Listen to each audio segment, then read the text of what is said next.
একটা ইস্যু আমরা তুলতে চাইছি।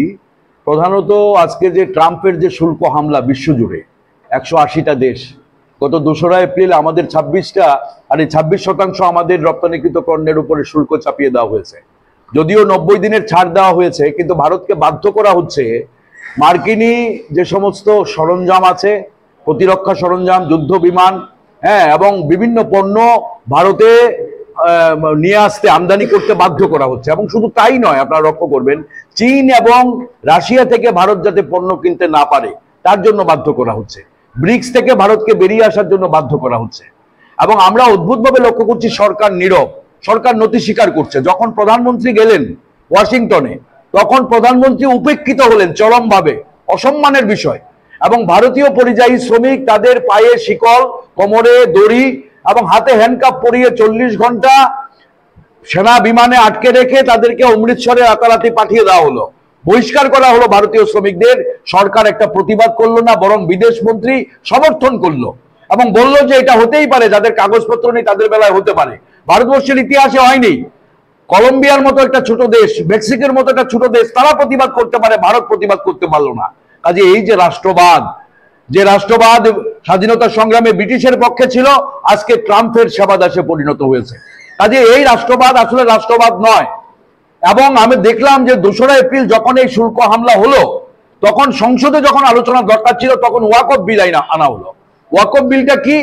যে মুসলিমদের যে তাদের অর্জিত সম্পদ, ইসলাম ধর্ম যারা মানে, তারা যে উৎসর্গ করেছে যে সম্পদ ধর্মীয় কারণে, সেই সম্পদ তারা পরিচালনা করতে পারবে না। তার জন্য ডিএম এর কাছ থেকে সার্টিফিকেট নিতে হবে।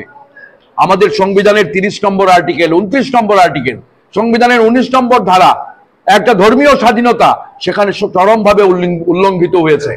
আজকে হিন্দুদের যে দান করা সম্পত্তি মন্দির জন্য দেওয়া হয়, ধর্মীয় কারণে দেওয়া হয়, সেখানে হিন্দুরাই তো একমাত্র এই কমিটি পরিচালনা করবে। সেখানে কি অহিন্দু ঢোকানো যাবে? তার জন্য তো কিছু করা হয়নি, কিন্তু মুসলিমদের বেলায় সেখানে অমুসলিমদের ঢোকানো হয়েছে। কাজে এটা সংবিধানের অবমাননা। এবং 30 নম্বর আর্টিকেলে যেটা বলা আছে যে সংখ্যালঘুদের তাদের যে নিরাপত্তা এবং তাদের যে সাংবিধানিক গ্যারান্টি তাদের অধিকারের, সেটা চরমভাবে লঙ্ঘিত হয়েছে। কাজে আমরা আপনাদের মাধ্যমে বলবো যে এই যে আইন যেটা হয়েছে, ওয়াকফ আইন 2025 সংশোধন করে 1995 আইন বাতিল করে, এটা সংবিধানের পরিপন্থী, এটাকে বাতিল করতে হবে। এবং এটা শুধু মুসলিমদের একার বিষয় নয়, মুসলিমরা আজকে আতঙ্কিত। আমার রাজ্য গতকালকে 2টি জায়গায় বড়ভাবে জমায়েত হয়েছে। কৈলাস শহরে কিছু অপ্রীতিকর ঘটনাও ঘটেছে। সারা দেশ জুড়ে মুসলিমরা আতঙ্কিত হয়ে পড়েছে, তাদের স্বাতন্ত্র্যের উপরে এটা আঘাত। কাজে এদিক থেকে আমি বলবো এটা একার লড়াই নয়, এটা ভারতবর্ষের সব মানুষের লড়াই। যারা আমরা উত্তরাধিকার সূত্রে এই স্বাধীনতা এবং প্রজাতন্ত্র পেয়েছি, ধর্মনিরপেক্ষ সংবিধান পেয়েছি, যে আমরা ভারতের জনগণ, সেখানে কোনো ধর্মবর্ণ নেই। আমরাই এই ভারতের প্রজাতন্ত্রকে প্রতিষ্ঠা করেছি, যেটা আমাদের প্রিয়াম্বলে আছে। কাজে এইটাকে ক্ষতবিক্ষত করেছে এই ওয়াকফ আইন। কাজে ওয়াকফ আইন বাতিল করতে হবে। মাননীয় সুপ্রিম কোর্টে এটা বিচারাধীন হয়েছে, শুনানি শুরু হবে। আমরা আশা করবো এটা যাতে বাতিল হয়। আমাদের রাজ্যে আমরা বলবো যে ত্রিপুরার ইতিহাসে, 68 বছরের ইতিহাসে ত্রিপুরায় কলঙ্কিত হয়েছে বিধানসভার বাজেট অধিবেশন। সেখানে পরিষদীয় মন্ত্রী দুর্নীতি নিয়ে কথা বলায় বিরোধী দলনেতাকে যেভাবে কটূক্তি করেছেন, যেভাবে বিরোধী দলনেতাকে মেলার মাঠ অফিসে বন্দি করে রাখবেন হুমকি দিয়েছেন, যেভাবে তার প্রতি শুধু মাত্র কটূক্তিই নয়, তার বর্ণ বিদ্বেষমূলক মন্তব্য করেছেন, আমরা মনে করি পরিষদীয় মন্ত্রীকে ক্ষমা চাইতে হবে। এবং শুধু তাই নয়, তাকে না হলে বরখাস্ত করতে হবে। মাননীয় মুখ্যমন্ত্রীকে চুপ থাকা চলবে না, অধ্যক্ষকে চুপ থাকা চলবে না, স্বাধিকার ভঙ্গের নোটিশকে বাতিল করা যাবে না। চতুর্থত আমরা বলবো যে মে দিবসের ছুটি ঘোষণা করতে হবে।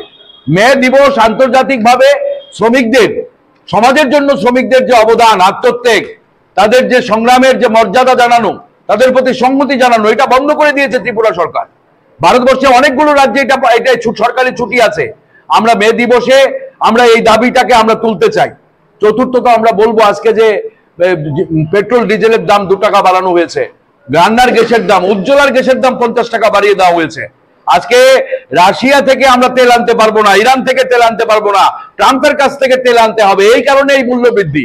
কাজে এই মূল্য বৃদ্ধি প্রত্যাহার করতে হবে এবং এই মূল্য বৃদ্ধির সাথে যাতে মানুষ যুঝতে পারে।